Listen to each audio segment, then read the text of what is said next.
spanning the National League. As we're going around to each National League host, let's bring on the saddest one. Uh, oh dear, this is Ben Kaspick of Locked On Giants. I'm treating it as if there's a death in your family right now. Uh, Ben, talk me through what you're going through, and keep in mind if you need a Kleenex or something or a hug, I got him.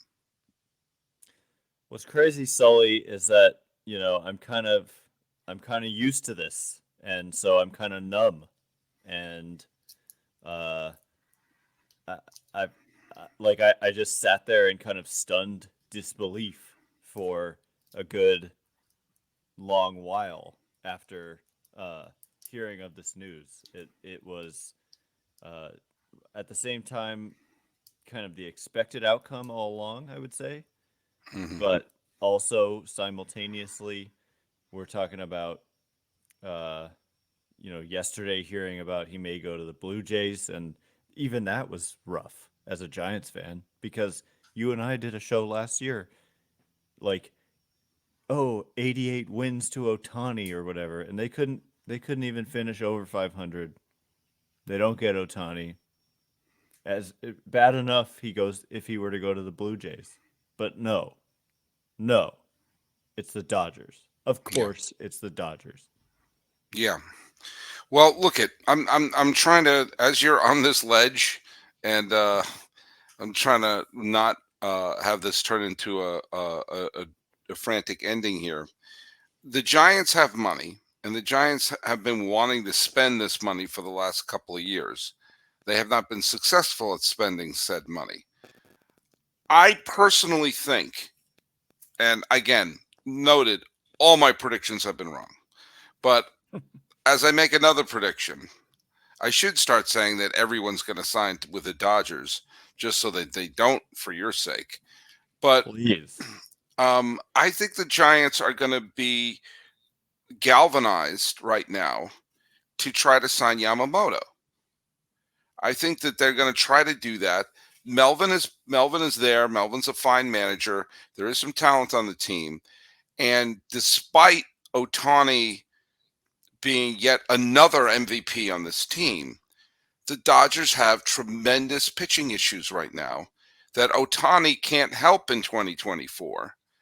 And the Giants, if they improve their pitching staff, will be in a position where, look, I don't think they're going to pass Los Angeles in the standings in the regular season.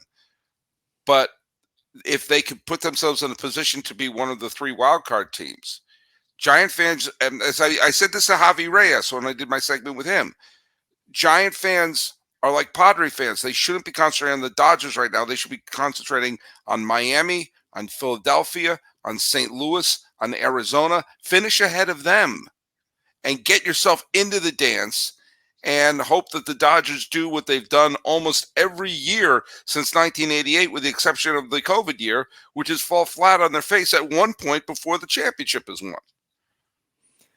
I think that that's 100% the correct take here. Is that, like, this was already a team that was out here winning 111, Mm-hmm. 2 years ago, and then 100. They take a big step back and they win 100 games this year. So it's not like they were already. It's not like they were vulnerable to being, like, consistently passed in the standings. I mean, maybe if you're the team that gets Otani, it takes you in that direction. But even if the Giants got Otani, like, especially next year, because he's not going to pitch, it doesn't move the needle enough to even put you close, I think, to where the Dodgers are even without Otani. Although what you're saying about the pitching for the Dodgers is definitely true as well. But of course, the offseason is young and a lot of players are still out there. But you're absolutely right. Like, the Dodgers aren't the team to focus on. It's getting into the dance. And we've seen the last 2 years with this new format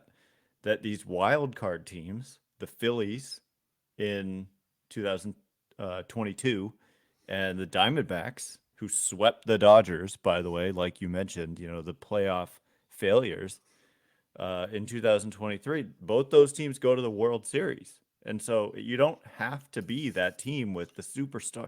And like the Padres, they had the same kind of Soto, Machado, Tatis, and look where that got them. And then they've like blown it up. And so the Dodgers were already excellent despite their pitching, question marks. I think they'll be excellent, in 2024, but you just got to get in.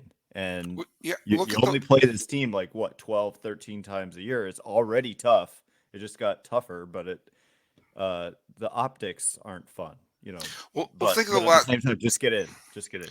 think of the last four National League champions of a full 162 game season were the Nationals, who were a wild card team, far inferior to LA. Atlanta, who didn't win 90 games when they won the division in 2021. Philadelphia, who was a road team in the wild card series, and Arizona, who was a road team in the wild card series. So the it yes, the Dodgers are going to win 100 some odd games like they've done in each one of those years I mentioned. And another team wound up getting there. And the Giants, I think, should be focused on one of two players, Yamamoto or Snell. Get one of them onto the team, and they have an advantage in their pitching staff. And I'll tell you who I wouldn't touch with a cattle prod is Bellinger. If there's anybody who strikes me who's going to sign a 7 or 8 year deal in response, well, we didn't get you Ohtani, but we got you Bellinger. And then 3 years from now, an article is going to be written about the worst contracts in baseball. Oh, yeah, the Bellinger deal will be in there. I wouldn't touch him with a stick at this point. But I think the Giants should be focusing all their energy on either Yamamoto or Snell to put them on that team, to put them in that rotation, which is already a pretty good rotation as it is right now, and take your chances to win 88 to 91 games. Hmm. I 100% agree. 100% agree because they have Logan Webb already. Right. He's locked up for 5 seasons Mm-hmm. starting in 2024. Yamamoto is like a special talent who's only 25. So Right. if you were to come away with this guy and you also add some offensive players that look, it's a weak class on offense outside of Otani, but there are some guys and Jung Hoo Lee, as an alternative perhaps in center field to a Cody Bellinger, is only 25 himself out of Korea. And so if they were to get both of those guys, for example, and then add some other kind of complementary players, Who then knows? You may get there. yes. Well, that's Ben Kaspick from Locked On Giants. That's his thoughts on the Ohtani debacle.